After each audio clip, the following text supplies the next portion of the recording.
Hey amigos virtualeros, ¿cómo están? Espero que todo vaya muy bien. Bueno, pues seguimos con la guía de la UAM, Universidad Autónoma Metropolitana. Y en este video vamos a realizar la parte 3 de esta guía, División de Ciencias y Artes para el Diseño. Bien, este video cuenta con 23 ejercicios, ¿sale? De física y de matemáticas. Además, en la descripción de este video, aquí abajo, pueden encontrar el ejercicio y en el minuto en el que aparece. Esto para una mejor organización. Y si ustedes quieren ir directamente a un ejercicio, únicamente dan clic allí y los manda a ese minuto, ¿va? Bueno, pero antes de empezar con el primer ejercicio de este video, quiero invitarlos a que nos sigan en nuestras redes sociales y además, si todavía no están suscritos a nuestro canal, ¿qué esperan? Estoy seguro que les va a ayudar bastante. Háganlo. Denle clic en el botón rojo de aquí abajo. Bueno, pues vamos con el primer ejercicio.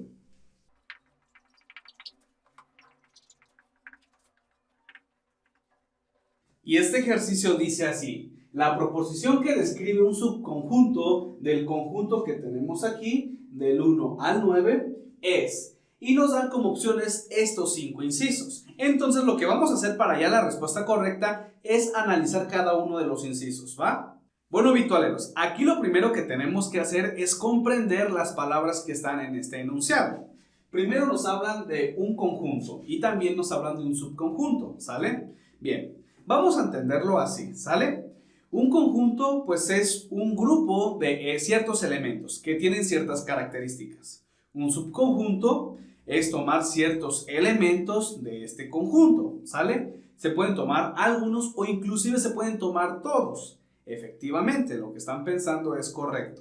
Si yo me tomo todos los elementos de un conjunto, ese también es un subconjunto, es decir, un conjunto es subconjunto de él mismo. Bueno, por ejemplo, aquí tenemos este conjunto, que lo denotamos con las llaves, ¿sale? Los elementos de este conjunto, pues, son números, del 1 al 9. Un subconjunto, pues, es agarrando alguno de estos elementos, o inclusive, como ya mencioné, puedo agarrar todos, ¿de acuerdo?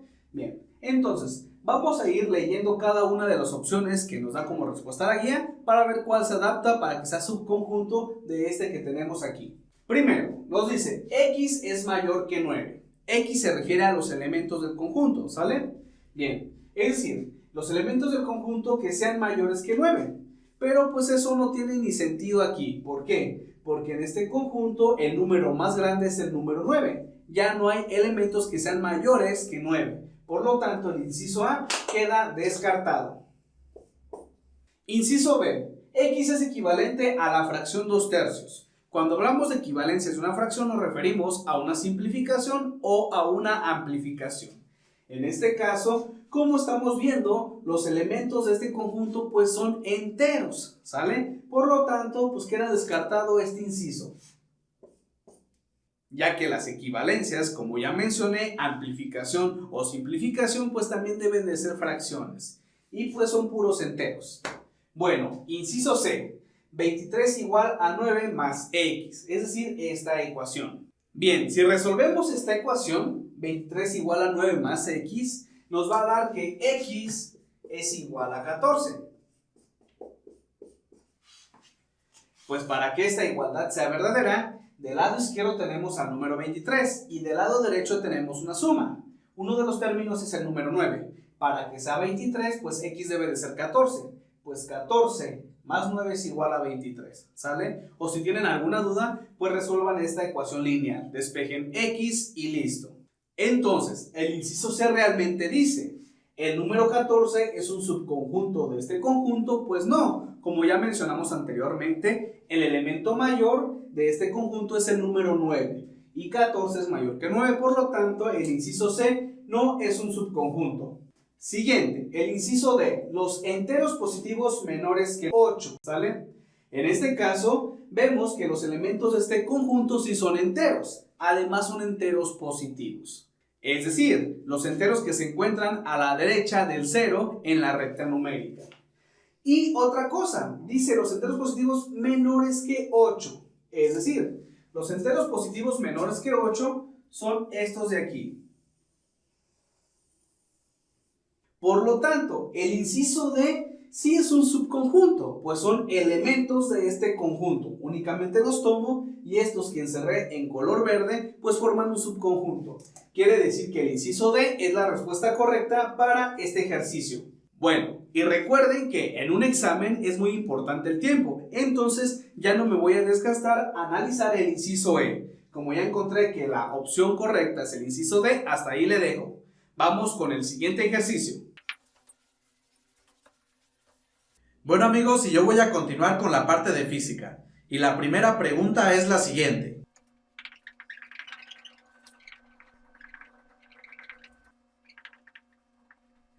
Bien, y pues esta dice lo siguiente. El Joule es una unidad de, y nos dan estas 5 opciones: fuerza, presión, potencia, energía y densidad. Bien, y para contestar esto, pues voy a ir escribiendo cada una de las unidades para estas opciones que aquí nos presentan. Y la primera que tenemos es la fuerza. Y esta tiene unidades de lo que llamamos newtons. Y esta se denota con la letra N mayúscula. Esto en el Sistema Internacional de Unidades. Ahora para la presión. La presión, o más bien las unidades de la presión son las siguientes. Es el newton entre metro cuadrado. Y este se representa de la siguiente manera. O también, en lugar de utilizar estas unidades, esto uno lo define como la unidad que se llama pascal. Esto únicamente para la presión. Y el pascal se denota como PA. Ahora para la potencia. Su unidad es el watt. Y esta es una unidad derivada de lo siguiente. Esto es lo mismo que tener unidades de energía entre unidad de tiempo.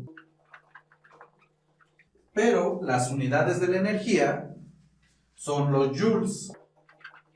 Y la unidad de tiempo pues es el segundo. Entonces el watt es lo mismo que joule entre segundo. Y estas dos son unidades de la potencia. Y como ya he mencionado aquí, entonces para la energía, su unidad en el sistema internacional son los joules o el joule. Y finalmente para la densidad, las unidades son unidades de masa sobre unidad de volumen. Y en el sistema internacional de unidades tenemos que la masa tiene unidades de kilogramo y el volumen de metro cúbico. Por lo cual esto que tenemos aquí pues son las unidades de la densidad. Bien, y pues ya en base a todo esto que he comentado ya podemos contestar esta pregunta. Y por lo tanto el joule es una unidad de, si observamos el inciso D, es una unidad de energía. Y pues esta es la respuesta a esta pregunta. Bueno amigos, y pues vamos a continuar con la siguiente pregunta. Bueno, y pues esta pregunta dice lo siguiente. El newton es una unidad de, y nos dan estas 5 opciones. Entonces, si recuerdan de la pregunta anterior, ya había mencionado que el newton es una unidad de fuerza. Por lo tanto, esta es la respuesta a este ejercicio. Y si observamos, esta corresponde al inciso B. Bueno, y pues vamos con la siguiente pregunta.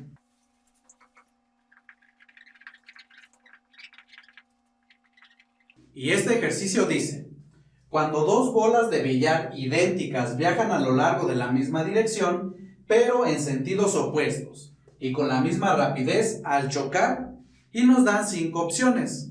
Bien, pues aquí lo que nos están pidiendo es decir qué es lo que pasa con estas bolas de billar después del choque. Y lo primero que debemos de tener en cuenta aquí es que como nos están hablando de un choque de 2 bolas de billar, esto entra en el tema de lo que llamamos momentum o cantidad de movimiento. Pero para este ejercicio no es necesario meternos a profundidad con este tema. Lo que vamos a realizar es un diagrama y en base a esto pues vamos a comprender qué es lo que va a suceder después del choque.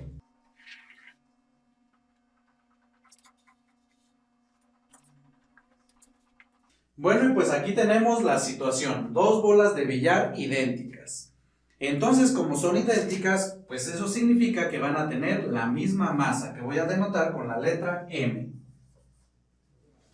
Y además, pues están viajando sobre esta línea recta, pero en sentidos opuestos. Es decir, esta va hacia la derecha y dice aquí que con la misma rapidez, que le voy a llamar V. Y esta otra pues va en la otra dirección, es decir, hacia la izquierda y con la misma rapidez. Pero entonces, ¿cómo vamos a contestar esta pregunta en base a esto? Pues si observamos, aquí tenemos la rapidez de esta bola y de esta otra que viajan en sentidos contrarios.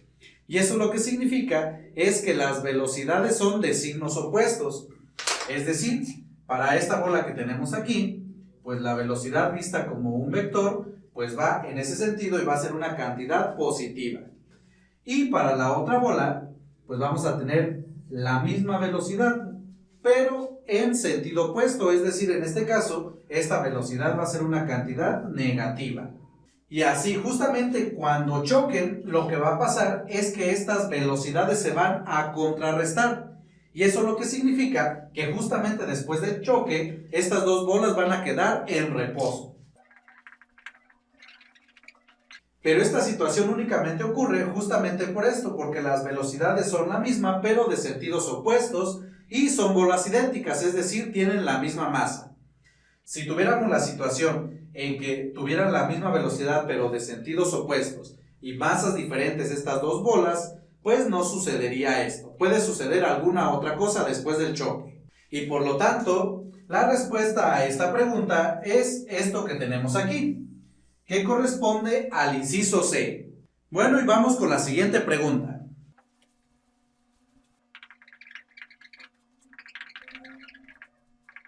Y esta dice lo siguiente, el enunciado.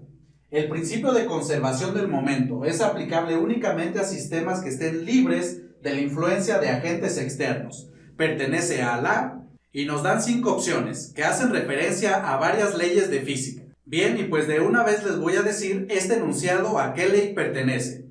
Y después les voy a explicar por qué. Entonces, este enunciado corresponde a la segunda ley de Newton. Bueno, ¿y por qué esta segunda ley de Newton corresponde a este enunciado? Pues recordemos qué es lo que nos dice la segunda ley de Newton. Esto lo que nos dice es que la aceleración que experimenta un objeto es directamente proporcional a la fuerza aplicada sobre el objeto e inversamente proporcional a la masa del objeto. Y esta expresión que tenemos aquí normalmente la encontramos o la conocemos escrita de la siguiente manera: que la fuerza es igual a la masa por la aceleración.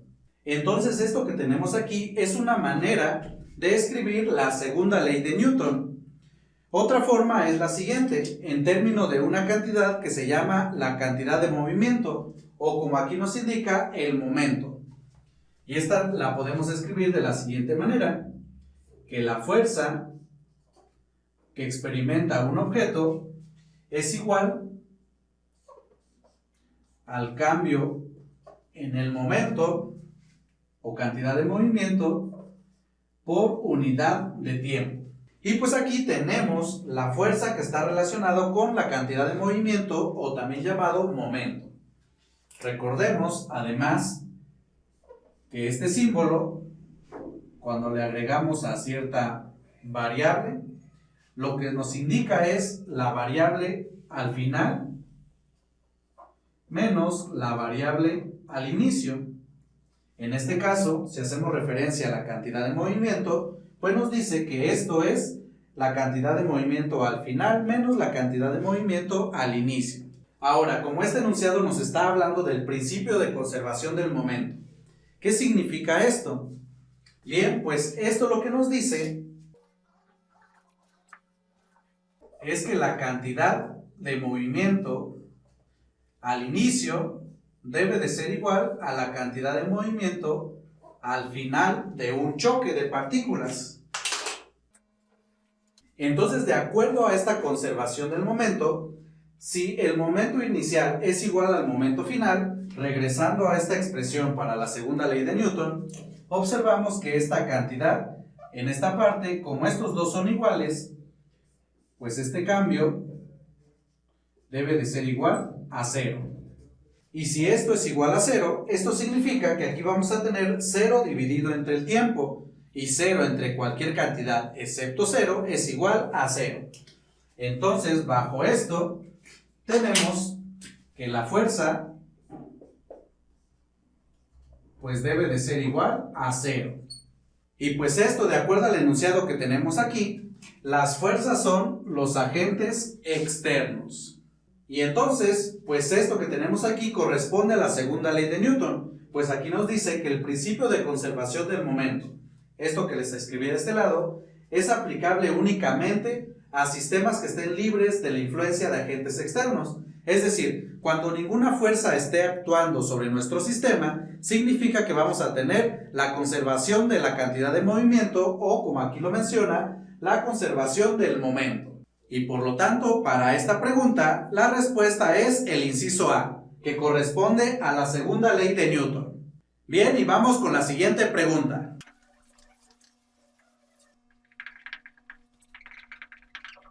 Bien, y pues este dice lo siguiente: la potencia en el sistema MKS se expresa en... Entonces, aquí lo que nos están preguntando es que ¿cuál es la unidad de la potencia en este sistema, en el sistema MKS? Bueno, y para contestar esto, pues necesitamos saber qué es el sistema MKS. Bueno, y pues este sistema es el que utiliza las siguientes unidades fundamentales: el metro, el kilogramo y el segundo. Y por eso es que se le llama sistema MKS, metro, kilogramo, segundo. Y este sistema sentó las bases para lo que ahora conocemos como Sistema Internacional de Unidades. Y como ya había mencionado en la primera pregunta para esta parte de física, si recuerdan, mencioné que la potencia en las unidades del sistema internacional es el watt. Y por lo tanto, esta es la respuesta a esta pregunta, que corresponde al inciso E. Continuamos con la siguiente pregunta, que dice: para un cuerpo en caída libre, la velocidad que alcanza para t igual a 2 segundos es con relación a la que tenía para t igual a 1 segundo. Bueno, y para contestar esta pregunta, pues vamos a realizar el siguiente esquema. Tenemos un objeto y este pues está en caída libre. Entonces, a partir de que se suelta, es decir,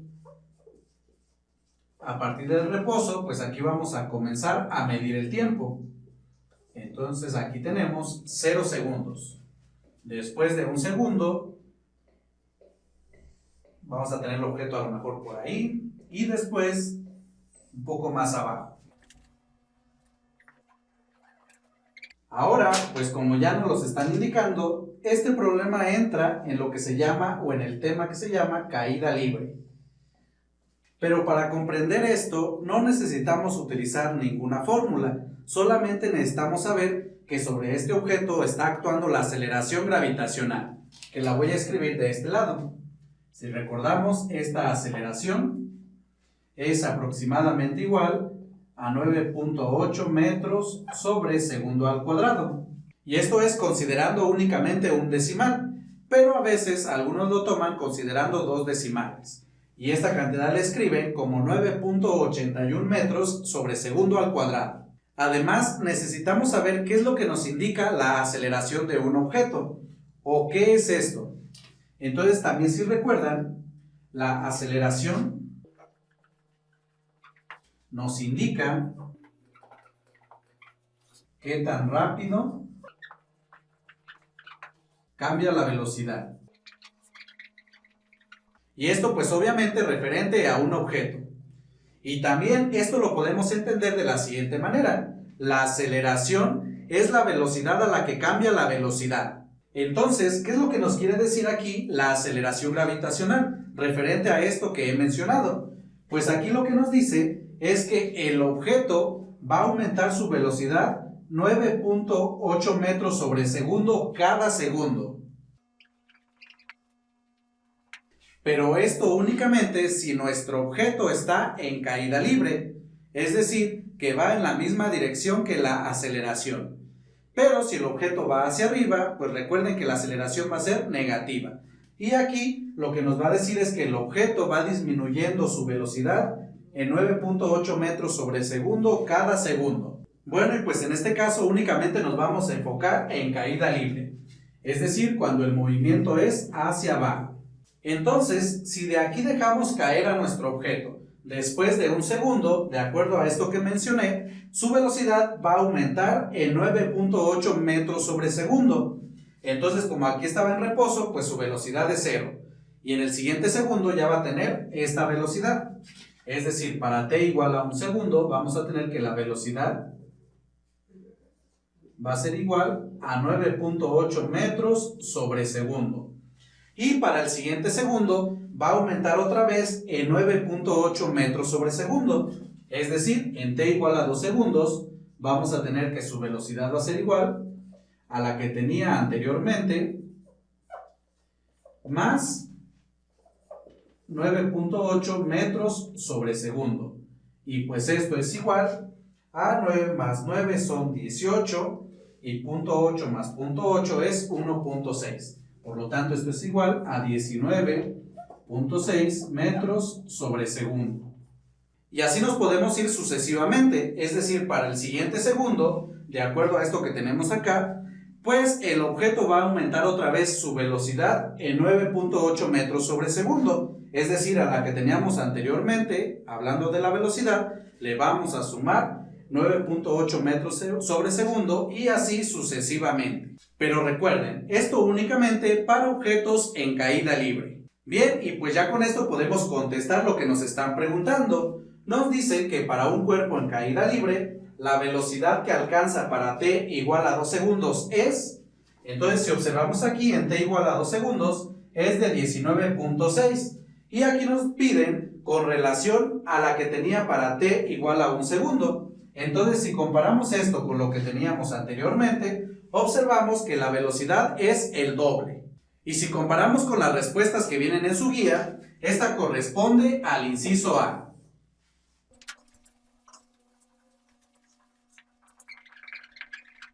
Bien, y vamos con la siguiente pregunta.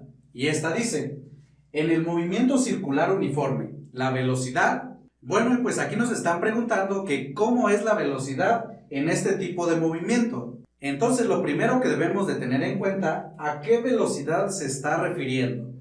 Entonces, cuando nosotros tenemos un movimiento circular, aquí la velocidad que vamos a estar considerando es lo que se llama la velocidad angular. Y esta la denotamos con la letra omega minúscula. Ahora, como nos dicen que este movimiento circular es uniforme, ¿qué podemos decir referente a la velocidad angular? Entonces, cuando nosotros hablamos en general de un movimiento uniforme, pues puede ser de dos tipos: un movimiento rectilíneo uniforme o un movimiento circular uniforme. Y aquí la parte importante viene en esta palabra, que es uniforme. Y esto lo que significa es que algo no cambia. Por ejemplo, en el movimiento rectilíneo uniforme lo que no cambia es la velocidad de nuestro objeto, es decir, la velocidad lineal del objeto, que representamos con la letra V. ¿Y qué significa que sea uniforme? Pues cuando nos referimos a algo uniforme, eso significa que la velocidad no cambia. Es decir, la velocidad es constante. Y pasa exactamente lo mismo para un movimiento circular. Nada más que, como acá había mencionado, la velocidad que estamos considerando es la velocidad angular. Y pues esta, en el movimiento circular uniforme, es una cantidad constante. Es decir, esta cantidad siempre es la misma. Y por lo tanto, esta es la respuesta a esta pregunta, que corresponde al inciso D.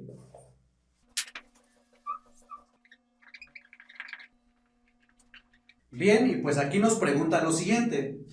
Nos dicen la magnitud de la resultante de dos fuerzas concurrentes no colineales, F1 y F2 es, y nos dan estas 5 opciones. Bueno, y vamos con la siguiente pregunta que dice lo siguiente. La magnitud de la resultante de dos fuerzas concurrentes no colineales, F1 y F2 es, y nos dan estas 5 opciones. Bueno, y para contestar esto, primero necesitamos saber qué son fuerzas concurrentes no colineales. Primero, una fuerza concurrente, o más bien fuerzas concurrentes. Entonces, un sistema de fuerzas concurrentes son aquellas en las que sus líneas de acción se intersectan en un punto.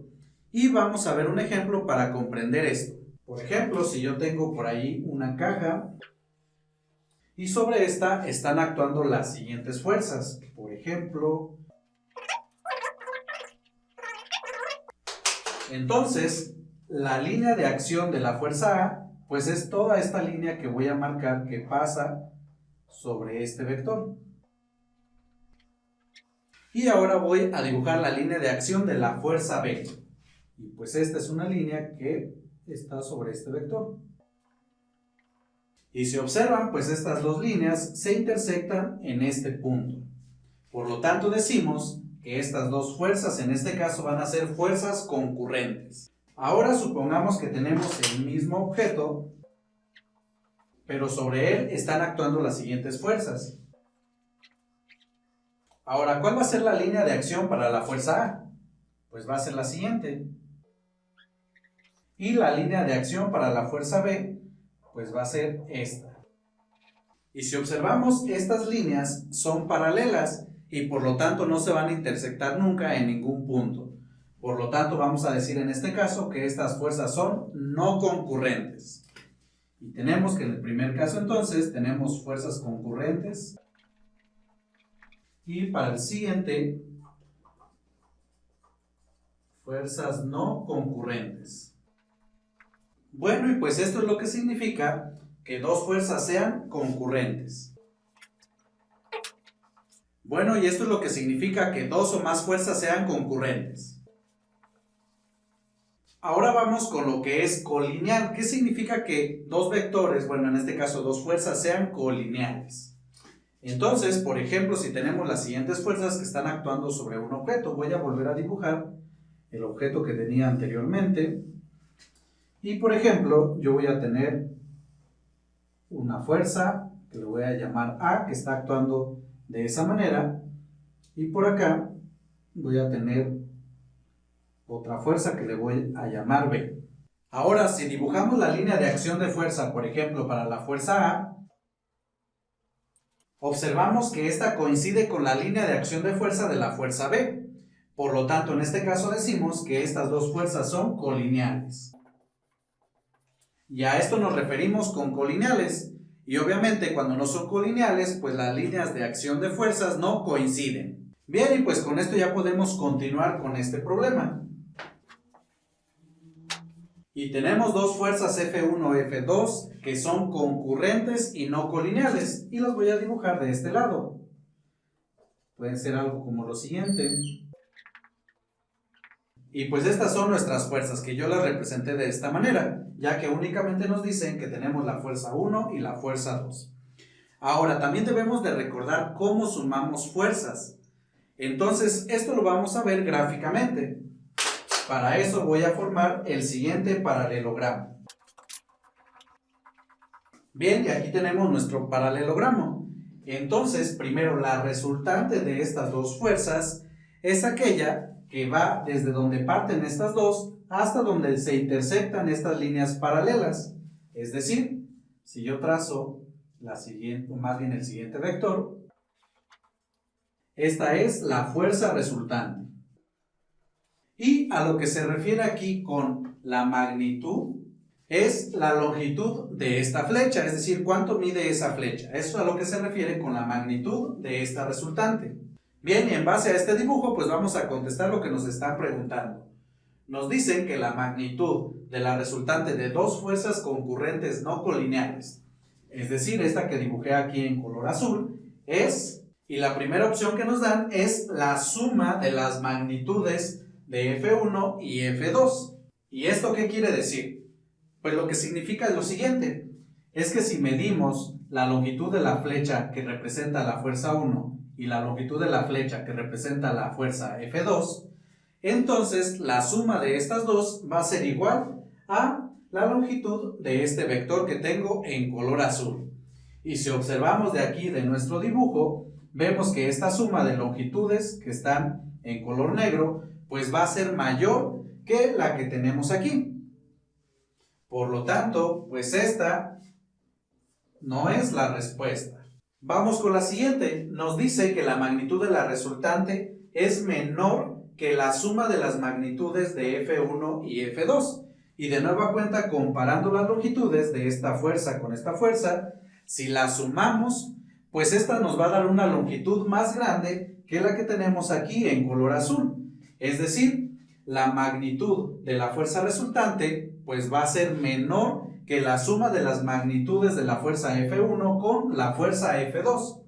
Por lo tanto, pues esta es candidata a ser la respuesta correcta, pero vamos a revisar todas las demás. Ahora, aquí nos dicen en el inciso C el producto de las magnitudes de F1 y F2 y el coseno del ángulo que forman. Por ejemplo, esto que tenemos aquí, si yo aquí considero un plano cartesiano, por ejemplo el eje X y uno así totalmente vertical como el eje Y, vamos a tener los siguientes ángulos.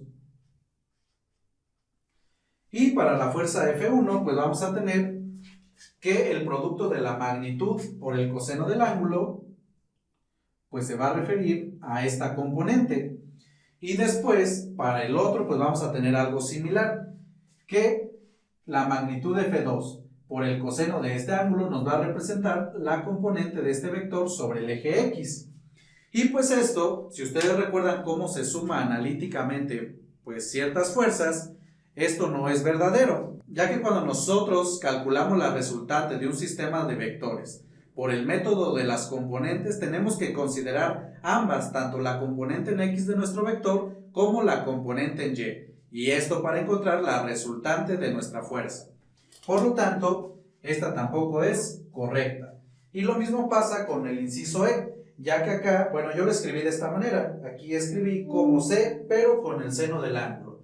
Entonces aquí lo que nos dicen es que es el producto de las magnitudes de F1 y F2 y el seno del ángulo que forman. Y como ya había mencionado, para encontrar la resultante tenemos que considerar tanto la componente en X, que está relacionada con el coseno, y la componente en Y de las fuerzas, que en este caso está relacionado con el seno. Entonces esta tampoco es correcta. Y nos queda por último analizar la respuesta D, y pues esta tampoco es correcta, ya que aquí nos están comentando que la magnitud de la resultante de esas fuerzas es mayor que la suma de las magnitudes de F1 y F2. Y ya habíamos visto, referente a este dibujo, que si nosotros sumamos las magnitudes de estas fuerzas, pues esta va a ser mayor a la magnitud de la resultante. Y por lo tanto, en este caso, la respuesta a esta pregunta es el inciso B.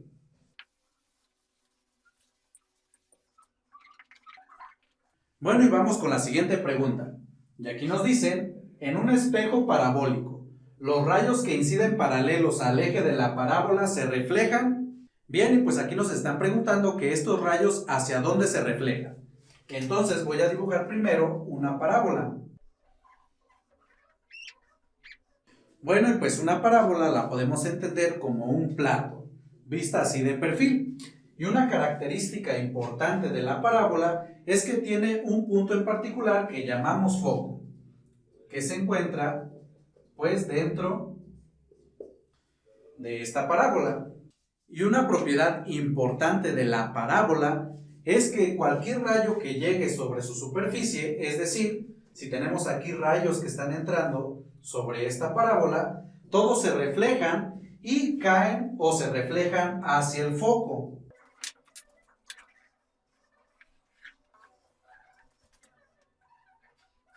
Bien, y entonces esto lo que nos dice es que si tenemos estos rayos que inciden paralelos, es decir, con la misma inclinación sobre nuestra parábola, estos se van a reflejar sobre un punto, y este punto de la parábola pues es llamado el foco.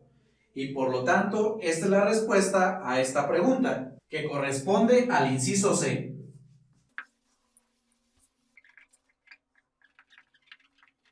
Bueno, y pues ya vamos con la última pregunta de la parte de física.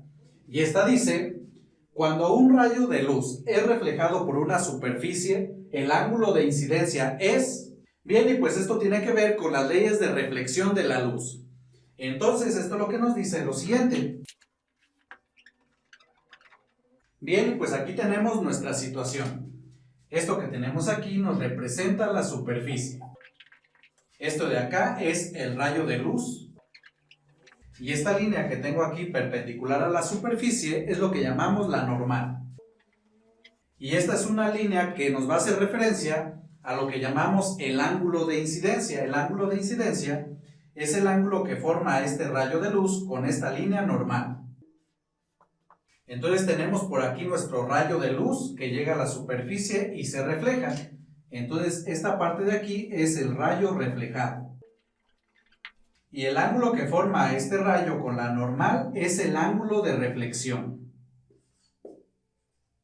Y justamente la ley de reflexión de la luz nos dice lo siguiente, que el ángulo de incidencia es igual al ángulo de reflexión. Es decir, cuando un rayo de luz se refleja sobre una superficie, este ángulo que tenemos aquí y este otro son iguales. Y por lo tanto, con esto podemos completar esta oración. Cuando un rayo de luz es reflejado por una superficie, el ángulo de incidencia es igual al ángulo de reflexión. Y esta es la respuesta a este ejercicio. Y esta corresponde al inciso B.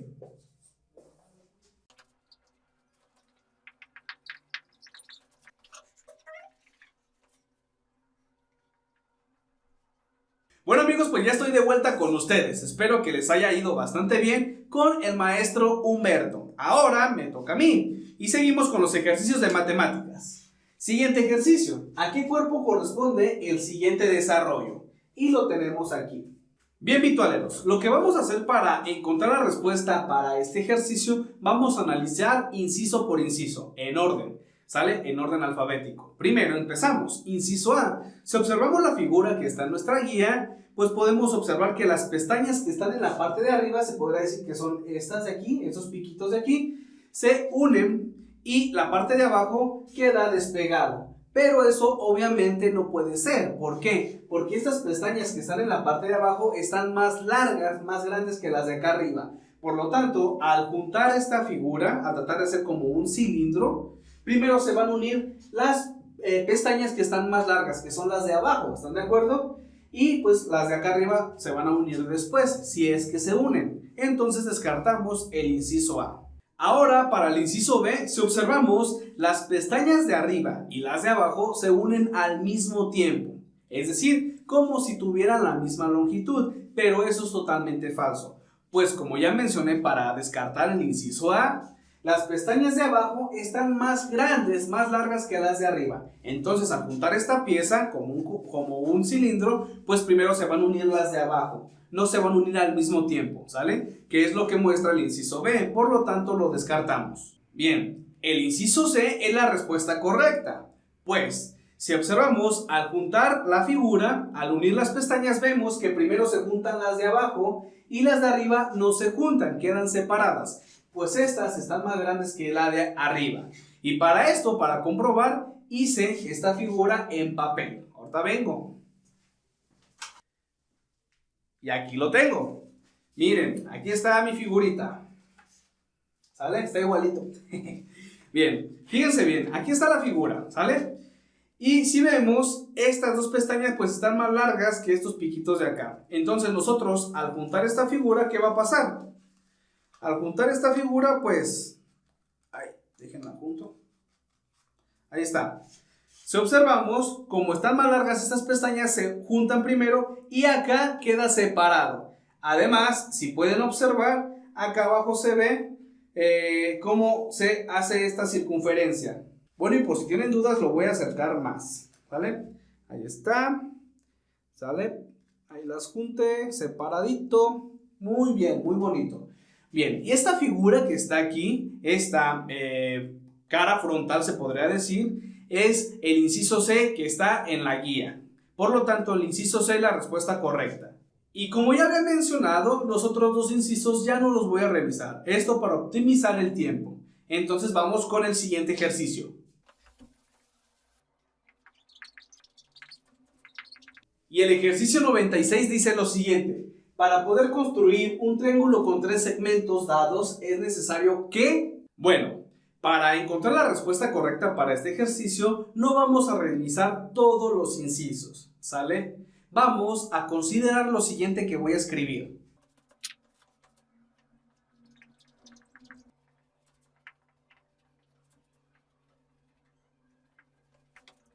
Y lo voy a leer. La desigualdad del triángulo. Esta propiedad dice, la suma de las longitudes de cualesquiera dos lados de un triángulo es mayor que la longitud del tercer lado. Bueno, quiero mencionar que esta es una de las propiedades más importantes para los triángulos. No importa cuál triángulo sea, chico o grande, de qué forma sea, ya sea equilátero, isósceles, escaleno, etc. Cualquier triángulo siempre debe de cumplir con esta propiedad. Ahora bien, si ustedes nunca habían escuchado de esta propiedad, sería bueno que echen un vistazo un poquito a mayor profundidad. Investiguen en sus libros o en la web. Esta propiedad estoy seguro que en todas las universidades donde haya matemáticas, ahí se las van a enseñar, ¿sale? Esta propiedad siempre se muestra, siempre se enseña, se explica.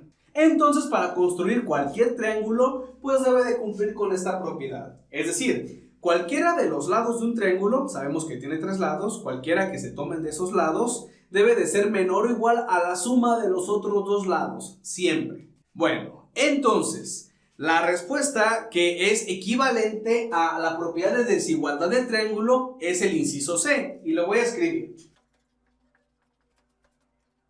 ¿Qué dice? Cada segmento sea menor que la suma de los otros 2. Y si observan, este enunciado es el que es equivalente, se podría decir, a la desigualdad del triángulo. Por lo tanto, el inciso C es la respuesta correcta para este ejercicio.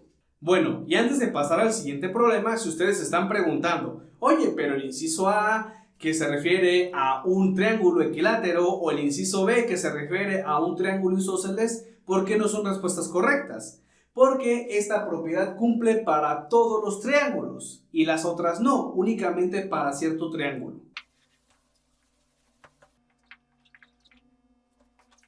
Bueno, pues ahora vamos con el siguiente ejercicio, el número 97. Si la recta L es paralela a la recta M y M es paralela a la recta N, entonces las rectas L y N son... Bueno, ¿y qué les parece si para hallar la respuesta vamos a hacerlo gráficamente? ¿Sale? Primero vamos a trazar cualquier recta y la vamos a llamar L. Ahí está. Bueno, yo la tracé así. Ustedes la pueden trazar si gustan así, vertical, horizontal, como sea, eso no importa, ¿sale? El problema está hablando en términos generales. Bien, esta es la recta L. Y además nos dice que esta recta L es paralela, la recta L es paralela a la recta M. Entonces voy a trazar otra recta a la cual voy a llamar la recta M. Y esa tiene que ser paralela a esta recta de color azul. Ahí está, esa es una recta paralela, ¿sale? Y es la recta M. Pero ojo amigos, también nos dicen que la recta M es paralela a la recta N. Es decir, voy a trazar otra recta que es paralela a esta recta de color verde, ¿sale? Esta es la recta N de color negro, que es paralela a la recta verde, a la recta M. Bueno, y nos están preguntando entonces la recta L, que es esta de aquí, con la recta N, ¿cómo son entre sí? Y la verdad es que es muy sencillo responder a esta pregunta. Aquí hay que tener ojo de buen cubero únicamente, ¿sale? Confiar en nuestro sentido común. Esta recta azul es paralela a la verde es paralela a la negra. Entonces, la azul debe de ser paralela a la negra y listo. Por lo tanto, la recta L, y voy a poner el símbolo de paralelismo, que es esta así, ¿vale? La recta L es paralela a la recta N. Y eso sería la respuesta correcta para este ejercicio. Es decir, el inciso B.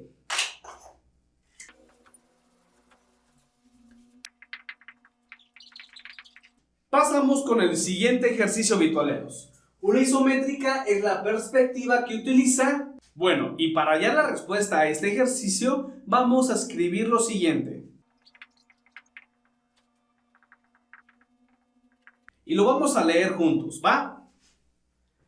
Una isométrica determina una dirección de visualización en la que la proyección de los ejes X, Y, Z conforman un ángulo de 120 grados entre sí.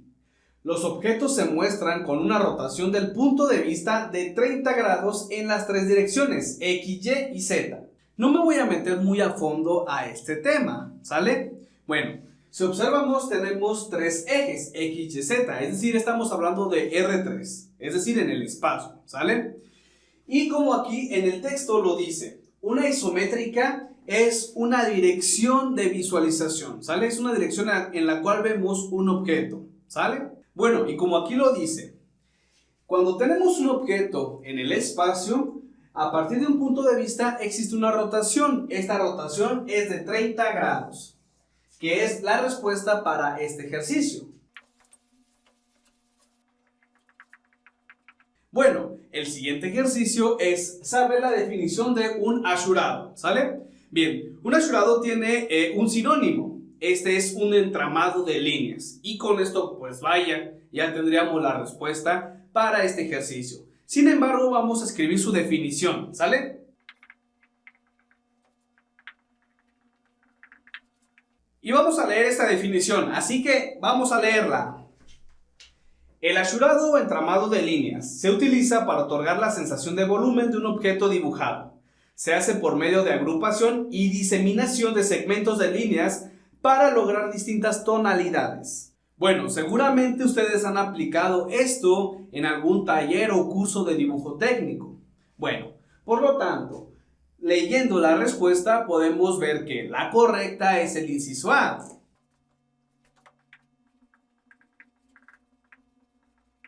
Un conjunto de líneas paralelas. Bueno, vitualeros, pues vamos con el siguiente ejercicio, que es el número 100 en su guía. La proyección ortogonal es la que proyecta los objetos A. Bueno, en matemáticas, siempre que nos aparezca la palabra ortogonal, estamos hablando de dos objetos que están relacionados o interactuando a 90 grados, es decir, que son perpendiculares, siempre. Y esto de aquí, amigos, es la respuesta para este ejercicio. Y ahora tenemos el ejercicio número 101. Para trazar un ángulo de 75 grados se usan las escuadras en la forma siguiente. Bueno, amigos, y aquí considero que hay que dar una pequeña introducción de las escuadras, pues es algo como cultura general de las matemáticas. Bien, las escuadras que se utilizan son estas dos, ¿sale? Aquí pues está pequeñita esta, pero pues como no la tengo en madera del tamaño correspondiente a una de estas, pues vamos a utilizar esta, ¿va? Bueno, estas escuadras siempre manejan la misma estructura, también manejan los mismos grados. Lo que vamos a hacer es, vamos a dibujar en el pintarrón estas dos escuadras y vamos a señalar sus grados. Esto lo debemos de tener siempre presente como cultura general, ¿sale? De geometría.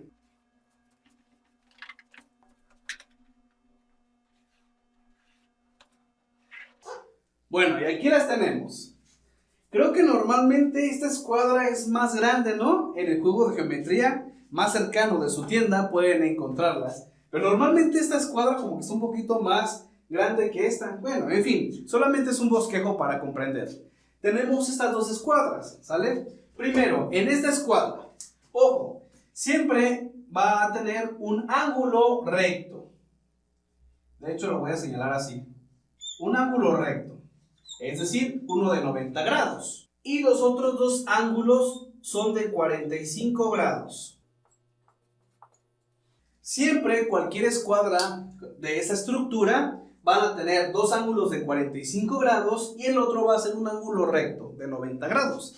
Ahora, con la otra escuadra, también va a tener un ángulo recto, que es este de aquí. Este de aquí mide 90 grados, ¿sale? Bien, ahora, el ángulo más pequeño, más agudo, ¿sale? Ese ángulo es de 30 grados. El otro ángulo, obviamente, es de 60 grados. Siempre la otra escuadra, la que tenga esta estructura, tiene estos tres ángulos, 90 grados, 60 grados y 30 grados. Bueno, vitualeros, fíjense bien cómo yo encontré la respuesta, pero esta es mi forma. Tal vez ustedes encuentren otras formas totalmente válidas y eso está muy bien. De hecho, los invito a que en los comentarios nos dejen la otra forma que hayan encontrado, ¿va? Bien, nos piden un ángulo de 75 grados, ¿sale? ¿Cómo puedo obtener yo un ángulo de 75 grados con estas dos escuadras? Pues ojo, puedo tener esta parte de aquí de esta escuadra que son 30 grados y cualquiera de estas dos vértices, cualquiera de estos dos ángulos. Puedo tomar este de aquí. ¿Por qué? Porque yo al tener 30 grados de esta escuadra y además los 45 grados de la otra escuadra y lo sumo, pues obtengo 75 grados. ¿Qué es lo que me están pidiendo? Bueno, repito, es la forma en que yo la encontré, ¿sale? Bien, ya que observé que el ángulo de 75 grados, para obtenerlo necesito las dos escuadras, ¿sale? Entonces observamos las figuritas que tenemos allí, las 5 figuritas. Y si vemos, el inciso A tiene dos escuadras, pero las dos son exactamente estas escuadras, como si tuvieran dos escuadras de estas de aquí. Y con esa pues no podríamos obtener un ángulo de 75 grados. El inciso B, también tenemos dos escuadras de este de aquí.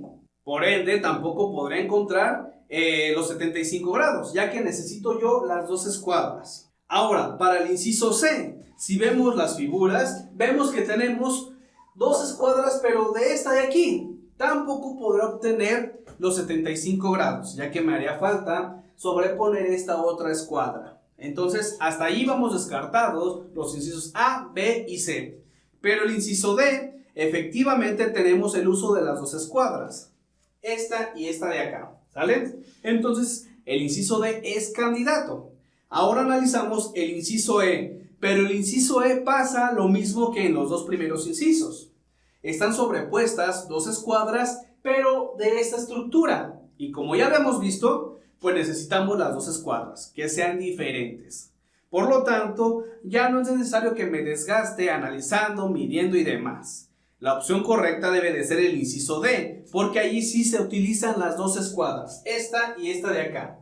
¿Y esto qué quiere decir? Que el inciso D es la respuesta para este ejercicio. Ahora amigos, si aquí ustedes me empiezan a decir, oye, pero ¿cómo supones que las escuadras son iguales, en otras son diferentes?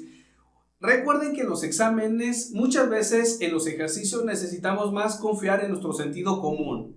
Acuérdense que el tiempo es sumamente importante. Por lo tanto, hay veces que el sentido común funciona mejor que realizar operaciones. Bueno, pero espero que haya quedado claro lo siguiente. Como yo quiero un ángulo de 75 grados, entonces tengo que ver todos estos ángulos.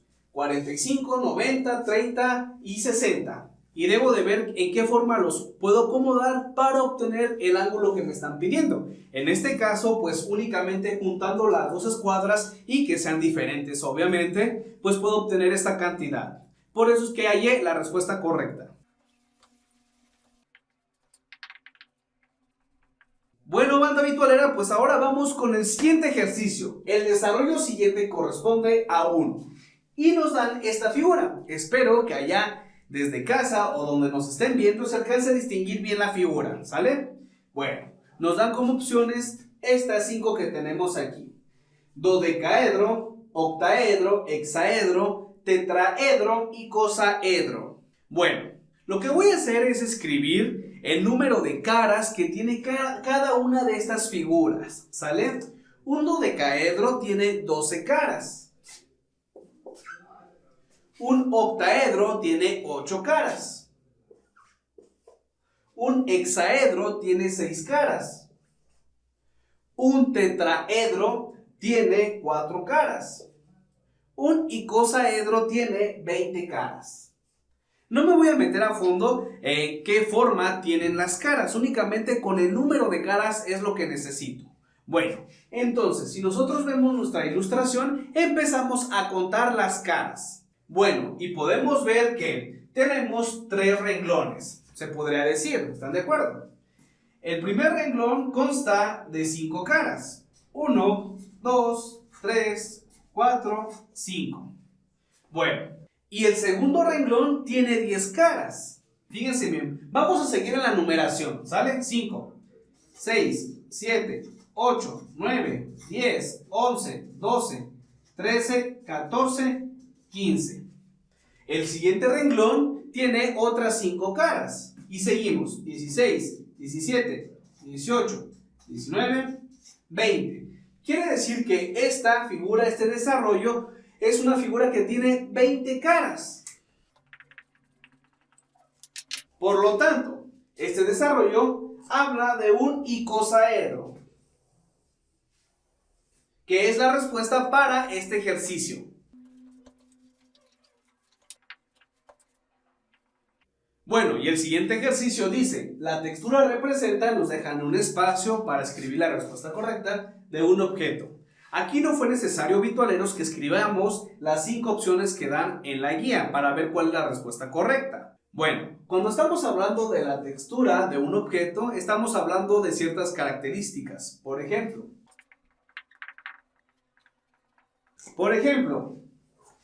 estamos hablando de la suavidad, la aspereza y la rugosidad, ¿sale? Recuerden, en la superficie. Por lo tanto, dicho esto, quiere decir que la respuesta correcta es el inciso B, que dice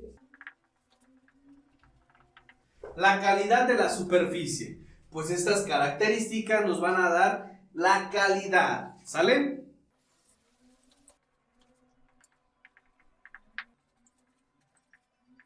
Bueno, ahora tenemos este ejercicio y lo vamos a leer juntos. Las medidas de un rectángulo son 75 centímetros y 35 centímetros. Nos preguntan, ¿cuáles de las medidas siguientes no son las de un rectángulo proporcional al rectángulo anterior? Es decir, al rectángulo de 75 por 35. Bueno, bandera, pues nos dan estas 5 opciones como respuestas. Entonces, vamos a hallar la que nos da como resultado un rectángulo proporcional. Bueno, amigos, aquí lo primero que tenemos que hacer es comprender a qué se refiere con que un rectángulo proporcional, ¿sale? Bien, nos dan las medidas de un rectángulo de 75 por 35, ¿sale? Y además nos dan estas 5 opciones donde tienen ciertas medidas. Lo que vamos a hacer es analizar cada una de las opciones que nos dan, ¿sí? Para ver si son proporcionales. Bueno, y para saber que otro rectángulo es proporcional al rectángulo que mide 75 por 35, lo que quiere decir es que la razón entre los lados debe de ser igual a la razón entre los lados 75 y 35, ¿sale? Es decir, del rectángulo que nos están dando, ¿sí? La razón es una fracción, ¿sale? En el numerador yo puedo poner cualquiera de estas dos cantidades, no importa. Voy a poner 75. En el denominador pongo la otra cantidad, que es 35. Es decir, en el numerador puse la cantidad del lado más largo, más grande. En el denominador puse la cantidad del lado más corto, más pequeño, ¿sale? Bueno, y lo podemos realizar al revés, y no pasa nada. La constante debe de permanecer. Es decir, la razón puede ser al revés. 35 sobre 75. No pasa nada. Bueno, lo voy a hacer de las dos formas, ¿de acuerdo? Entonces, yo voy a realizar esta división. 75 entre 35 aproximadamente es 2.14. La operación la voy a omitir. Los invito a que ustedes la hagan a mano, porque recuerden que en los exámenes no permiten calculadora. Bien, esta razón es 2.14. Y ahora voy a hacerlo con la otra razón. ¿sale? 35 entre 75 es igual a 0.46. Bueno, únicamente utilicé en ambas cantidades dos decimales, pero tienen más, no importa, con eso es suficiente. Ahora bien, para saber cuál es la respuesta correcta, no necesitan tener las dos razones, con que tengan una y la respeten. Es decir, si toman la primera razón, donde el numerador es el lado más grande y el denominador el lado más pequeño, deben de realizar siempre lo mismo con todos los incisos, ¿sale? Y así pueden obtener la respuesta correcta. O lo pueden hacer al revés, tomando la otra razón, ¿sí? Bien, a lo que voy es que no es necesario las dos razones, con una es suficiente. La constante siempre va a permanecer. Es decir, si lo tomo así, siempre la razón entre sus lados debe de ser 2.14. O si lo tomo así, siempre la razón entre los lados debe de ser 0.46. Bueno, empezamos con el inciso A. El lado más grande es 60, el lado más pequeño 28. Vamos a ver si ese rectángulo con esas medidas es proporcional al que tenemos aquí, ¿sí? Bien, inciso A. Entonces la razón es, voy a empezar con este tipo de razón. Arriba el más grande, abajo el más pequeño. Tengo 60 arriba y abajo tengo 28.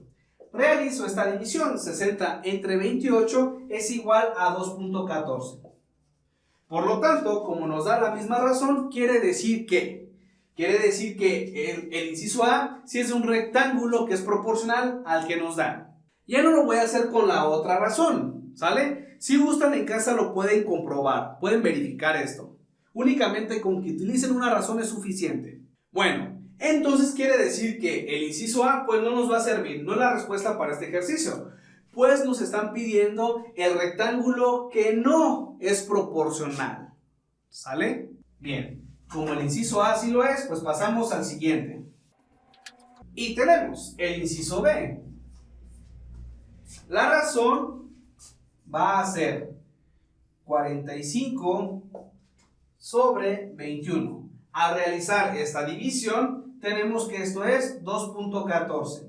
Es decir, también estas medidas quiere decir que son de un rectángulo que es proporcional al que nos dan.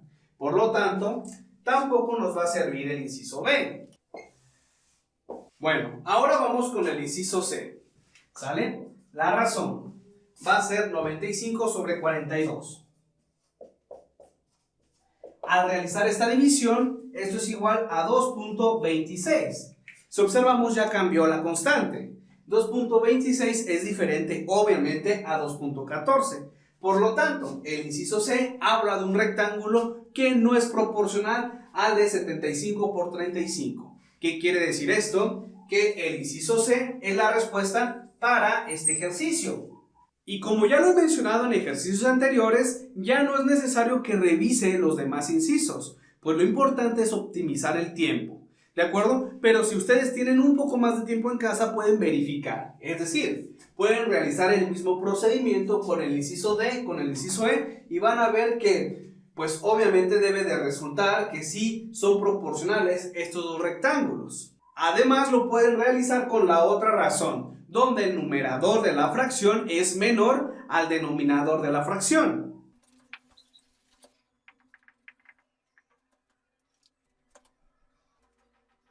Bueno amigos, ahora vamos con el penúltimo ejercicio de este video. La siguiente figura tiene la misma relación proporcional que, bueno, nos dan esta figura que es un rectángulo y nos dan estas 5 opciones, estos 5 incisos. Bueno, como ya he mencionado, virtualeros, voy a resolver este ejercicio de una forma práctica, sencilla, ¿sale? Teniendo sentido común, que a veces es mejor que realizar operaciones, ¿sale?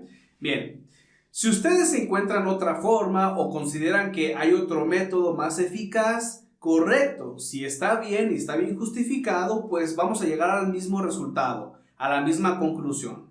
De hecho, escriban en los comentarios, eso les puede ayudar a otros de sus compañeros a que vean otra forma de realizar cierto ejercicio. Tal vez sea mejor, tal vez sea más fácil, no lo sé. ¿Sale? Yo lo que trato es darles una opción.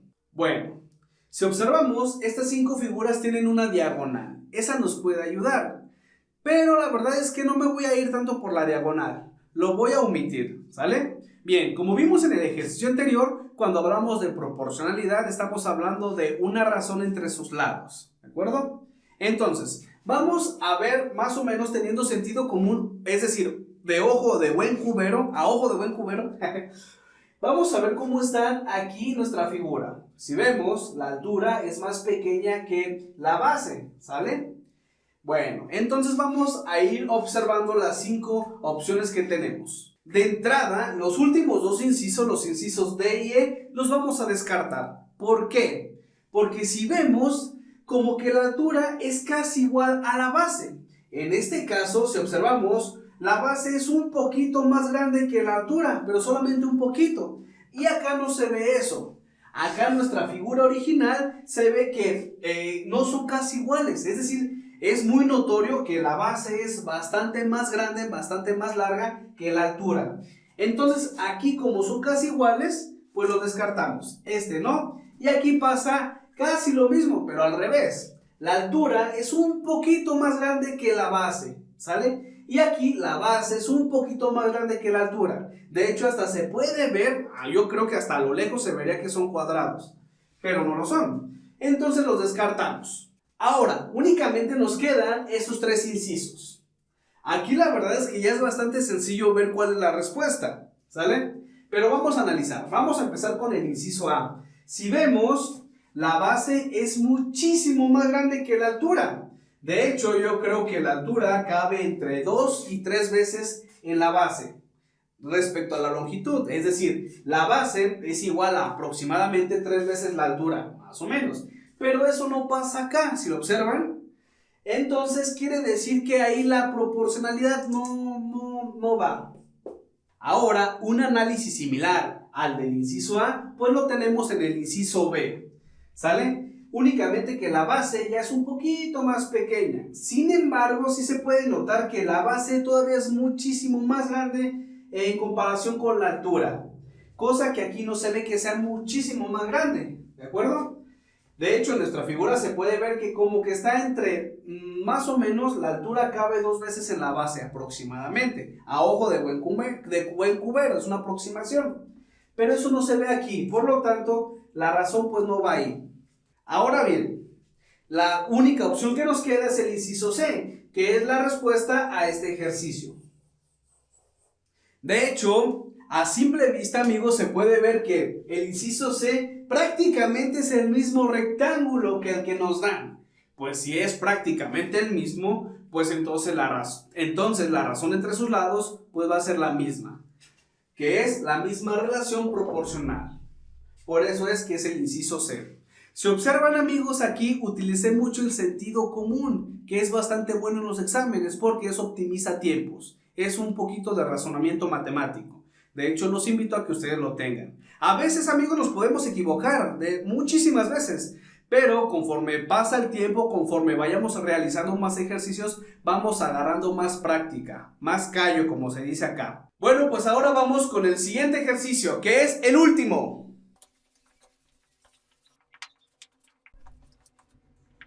Bueno, vitoleros, pues estamos con el último ejercicio de este video, así hay que celebrar. Este ejercicio dice: ¿cuál de las siguientes composiciones es simétrica? Bueno, coloquialmente, para que sea una forma práctica de comprender esto, cuando hablamos de algo simétrico es cuando trazamos un eje y a partir de ese eje nos vamos a reflejar, como si fuera un espejo, ¿sale? Bueno, lo que voy a hacer para este ejercicio es primeramente dar cuál de las 5 opciones es la correcta. Y después de eso vamos a decir por qué descartamos cada una de las otras 4 opciones. Bien, la opción correcta para este ejercicio es el inciso A. Bueno, ¿por qué? Aquí yo tengo 2 triángulos, ¿sale? Bueno, en medio de ellos voy a trazar una línea. Esa línea la pueden ustedes trazar imaginariamente, que de hecho es lo mejor para optimizar tiempos. Y si veo, yo pongo un triángulo, este es como un reflejo, ¿sale? Aquí es como un espejo, este se refleja así. Eso quiere decir que son simétricos. Bueno, ahora vamos a ver por qué los otros 4 incisos no son composiciones simétricas. Empezamos con el inciso B. Bueno, el eje, el cual va a ser nuestra referencia para ver si hay simetría, ese puede ser vertical, como en el inciso A, puede ser horizontal o puede ser inclinado, no importa. Y empezamos con el inciso B.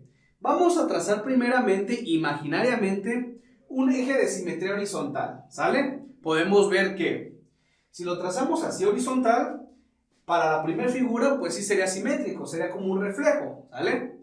Para la segunda figura también sería una figura simétrica, pero en el triángulo ya no. La parte de abajo ya no es la misma que la parte de arriba, por lo tanto ahí se muere esa opción. Ahora si trazamos cualquier recta vertical para que sea nuestro eje de simetría, pues la verdad no va a ser lo mismo lo que está a la derecha que lo que está a la izquierda. Por lo tanto queda totalmente descartada, y de la misma forma si trazamos el eje de simetría en diagonal, no se va a parecer en nada. Por lo tanto, el inciso B no es correcto. Ahora pasamos con el inciso C. Bueno, la verdad es que este inciso es bastante fácil de decir que no, porque se puede ver que las figuras son muy diferentes en sus formas. La que más o menos se parece sería esta estrella, ¿sale? Por sus 5 picos y demás, pero las demás son totalmente diferentes, no siguen un orden, un patrón. Bien, si trazamos un eje de simetría horizontal, pues lo de arriba va a ser totalmente diferente a lo de abajo, en cualquiera de las figuras. Ahora, en donde sea que tracemos nuestro eje vertical para eje de simetría, pues no se parece lo de la izquierda a lo de la derecha. Y tampoco, si trazamos el eje de simetría en diagonal, así o así, pues no se va a parecer lo de un lado que del otro. Entonces queda totalmente descartado el inciso C.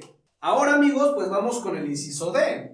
Fíjense bien, podemos trazar un eje de simetría vertical. Lo de la izquierda no se parece a lo de la derecha, entonces queda totalmente descartado así. También podemos trazar un eje de simetría horizontal a la altura que ustedes gusten.